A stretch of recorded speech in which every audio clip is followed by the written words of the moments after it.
সত্যি বলতে বন্ধুরা, বয়সটা এমন একটা জায়গায় এসে দাঁড়িয়েছে না, এখন সবার কথা বড্ড গায়ে লাগছে। আর পরিস্থিতি তা তো আমাকে মুখে উত্তরও দিতে দিচ্ছে না, কারণ নিজের পরিস্থিতিতে এমন জায়গায় এসে দাঁড়িয়েছে, কাকে উত্তর দেবো?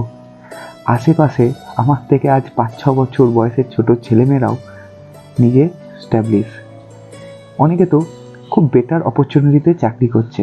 তো আর আমি এমন একটা জাতাকলে ফেসে গেছি, যেন এই পথ শেষই হচ্ছে না। স্বপ্নটা দেখেছিলাম কবেই, ভেবেছিলাম যখন এই লাইনে এসেছিলাম, কি আর এমন ব্যাপার, কতদিনই বা লাগবে, নিজে ঠিক সফল হয়ে যাব। কিন্তু নিজের যোগ্যতার কাছে নিজের স্বপ্নটা বড্ড হেরে গেল গো। এই যে ফেল করেছি, বারবার বারবার ফেলিওর আসছে, আসল কথা কিন্তু আমার যোগ্যতা। আর যদি আমি যোগ্য হতাম না, ঠিকই এতগুলো বছর হয়তো আমাকে এই স্ট্রাগলটা করতে হতো না। আজ সত্যি বলতে বন্ধুরা, 28 বছর বয়সে এসে, 28+ বয়স হয়ে গেছে, সামনে হয়তো আর কটা দিন পর গিয়ে 29ও হয়ে যাবে। এখন না এইটা ভয় লাগে না যে চাকরিটা পাবো কিনা, কাট আপ ক্লিয়ার করতে পারবো কিনা, সেই ভয়গুলো চলে গেছে, বিশ্বাস করো।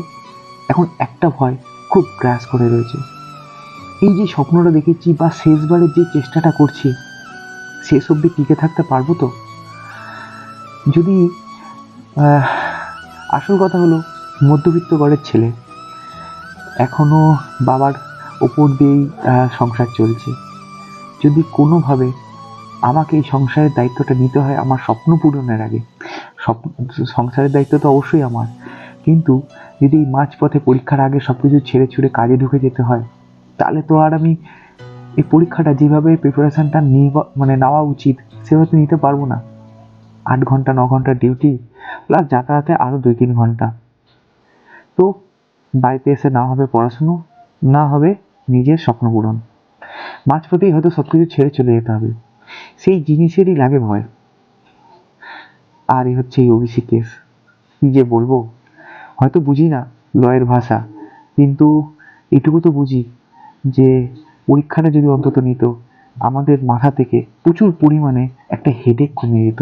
এখন বিকাল 5টা বাজে বন্ধুরা, এখন হয়তো বাড়িতে বসে পড়াশুনো করা উচিত। বিশ্বাস করো, আজকে আজকে কি মানে কাল রাত থেকেই আর বই খুলে দেখা হয়নি।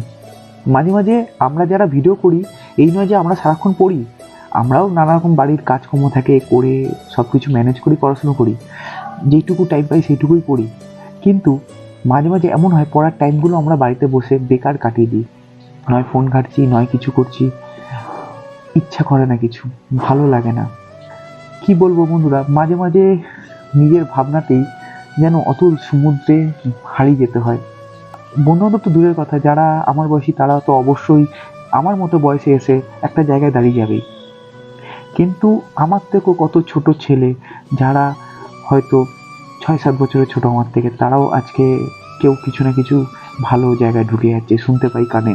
তখন পাড়া প্রতিবেশী এসে মাকে যখন বলে যে কিরে তোমার ছেলে কিছু হলো না, আমাদের তো এরকম ছোট ছেলে সে চাকরি পেয়ে গেল, কিংবা আত্মীয় স্বজন এখনো বাড়িতে বসে পড়ছে, কিংবা হয়তো আত্মীয় স্বজন এসে আমাকে ডাইরেক্টলি বলছে যে আর কতদিন খাটবি, বাবার তো বয়স হলো, বাবার উপর দিয়ে রয়েছিস। আরে আমিও বুঝি, আমারও কষ্ট হয়, কি করে বোঝাবো তাদেরকে যে আমারও কষ্ট হয়, ওই মানুষটা ওই বয়সে খাচ্ছে। এই কি আজকেই শুনছিলাম বাবার শরীরটা খুব খারাপ, মনটা খুবই খারাপ লাগছে, এখন মনে হচ্ছে দূর আর হচ্ছে না, ভালো লাগছে না, বেরিয়ে যাই, ছেড়ে সব কিছু ছেড়ে চলে যাই। যখনই একবার কানে এলো না যে বাবা কালকে থেকে জ্বর, সেই জ্বর মাথা নিয়ে কাজ করছে, 12 ঘন্টা ডিউটি করছে একজন 63 বছরের মানুষ, আর আমি 28 বছরের একজন তার ছেলে হয়ে অপদার্থের মধ্যে বাড়িতে বসে আছি। এটা নামা খুব কষ্টকর বন্ধুরা, কিন্তু তাও কিছু করার নেই। যখন স্বপ্ন দেখেছি এবং বাবা মা ভরসা দিচ্ছে, তো শেষ চেষ্টাটা করে যাব। হ্যাঁ, এটা হয়তো উচিত আমার বাড়ির পাশে দাঁড়ানো, কিন্তু কি করব বুঝে উঠতে পারছি না। সব ছেড়ে বাড়ির পাশে কি দাঁড়াবো, নাকি নিজের স্বপ্নের জন্য আরেকবার দাঁতে দাঁত চিপে সব কিছু সহ্য করব? বড়ই কনফিউজের মধ্যে পড়ে আছি। তো জানি না পরীক্ষা কবে হবে, আজকে সোশ্যাল মিডিয়ার সামনে শেয়ার করছি, হয়তো আমি বেশি দিন আর টিকতে পারবো না। তো অন্তত বেঙ্গল পুলিশের কনস্টেবলের যে পরীক্ষাটা আছে, সেই পরীক্ষাটা দিয়ে হয়তো আমি কাজে ঢুকে যাব। তো যত তাড়াতাড়ি পরীক্ষাটা হয়ে যাবে, আমি যেন একটা পেশার মুক্ত হব এবং মাঠটা অবশ্যই প্র্যাকটিস করব, কাজে ঢুকে গেল বা কোনো কিছু করলো মাঠ প্র্যাকটিস, তো মাঠটাও তো ইম্পর্টেন্ট। কাজের সাথে মাঠ করা যাবে, কিন্তু কাজ থেকে এসে পড়াশুনো করা আমার পক্ষে অসম্ভব, কারণ কলকাতায় গিয়ে কোনো কাজ করে কোনো কোম্পানিতে ট্রেনে অত ভিড় জার্নি করে এসে বাড়িতে এসে পড়া হবে না। তো যারা এখন অল্প বয়স আছো, আজকে ভিডিওটা দেখছো, আমার যদি ভালো লেগে থাকে তো একটা কথাই বলবো, যদি বয়স কম থাকে জি ঝাল লাগিয়ে দাও বন্ধুরা, কারণ তোমার যখন একবার বয়স বেড়ে যাবে না, তারপরে আসবে নানা রকমের চিন্তা, নানা রকমের পেশা। সত্যি বলতে জানি না ভবিষ্যতে কি আছে কপালে, কিন্তু এইটুকু মানি নিজের পরিশ্রম করে যাবো, আর আছে একজন ওপরে মালিক, তিনি যা লিখে রেখেছে তাই হবে, আমরা তো তার লেখা পথেই চলবো। তো আমরা যারা অ্যাসপিরেন্ট আছি, আমাদের জীবনটা খুব একটা ইজি নয়। এই যে জীবনটা আমরা চলছি, এটা এত সহজে চলা যায় না, সবাই পারে না, অনেকে মাঝপথে ছেড়ে অনেকে অনেক প্রাইভেটে কাজে ঢুকে যায়। আবার এই রকম লড়েও প্রচুর দাদাকে দেখেছি, যে দাদা বা দিদি অনেক বয়সে তারা চাকরি পেয়েছে। তো তাদের দেখেই আমি নিজেকে মোটিভেট করার চেষ্টা করি যে ওরা যদি ওই বয়সে পেয়ে থাকে তাহলে আমি কেন পাবো না। 2018-তে আমাদের এখান থেকে এক দাদা, আমি তার সাথে দৌড়াতাম, 2018 রিক্রুটমেন্টে সে 30 বছর বয়সে গিয়ে ফর্ম ফিল আপ করে, তারপর জয়েন করতে করতে তো আরও 1 বছর, ধরো 31+ বয়সে গিয়ে সে জয়েন করে।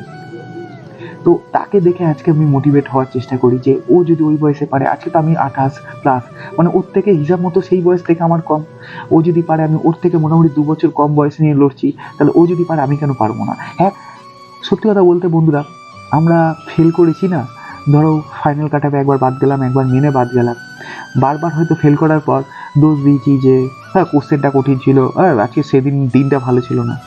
আসল কথা, ভাগ্যের দোষ দেওয়ার থেকেও নিজের যোগ্যতাকে বা নিজের প্রিপারেশনটাকে দোষ দেওয়াটা আমার বেশি উচিত ছিল।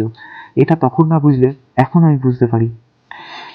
যদি প্রথমবারই ফেল করার পর যদি নিজের যোগ্যতাটাকে বুঝতে পারতাম যে নিজের প্রিপারেশনটা প্রচুর ডাউন আছে, যেখানেই ফেল করি, ফেল তো করেছি, আরে বাবা আমি ফেল করেছি, কিন্তু সেখানে তো আরও কিছু ছেলে পাস করেছে, তাহলে আমার প্রিপারেশনটা ডাউন, ও যদি চাকরি পেতে পারে আমি কেন পাইনি, এই জিনিসগুলো যদি তখন কোশ্চেন করতাম না, আজকে হয়তো আরও বেটার জায়গায় থাকতাম।